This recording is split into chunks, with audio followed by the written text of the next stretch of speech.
Tech Sergeant Steve Helfand knows his way around a drum set. Oh gosh, at this point, 15, 16, 17 years. It's been quite some time. The years might meld together, but that's because he's been around music all his life. Well, you know, it's funny. I've known, since I was probably in 5th or 6th grade that music was something I really enjoyed. Today, Sergeant Helfand and the rest of the hypersonic team are putting their skills on display for nearly 50 children from the Japan School of Doha. An experience that is inspiring for the 9-year veteran. These are probably among the very most rewarding performances that we do. You know, children, particularly the younger kids, it's a novelty.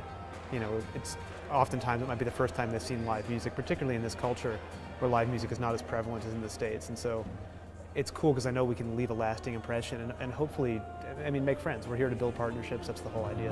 Ironically enough, these airmen have cultivated Asian friendships for the past few years as members of the Yokota Air Base Band.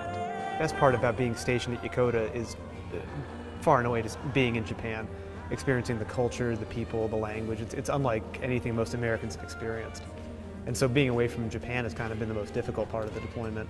And so to come back here again, it's just surreal that I can walk in the door and say hello to someone in Japanese. And it's kind of like being back in Tokyo, but not. So it's kind of surreal, but it's very cool because it's a little connection to what we do and where we come from back home. For Sergeant Helfand, it's these ties to the Pacific through music that made this performance, thousands of miles away from Japan, a memorable one.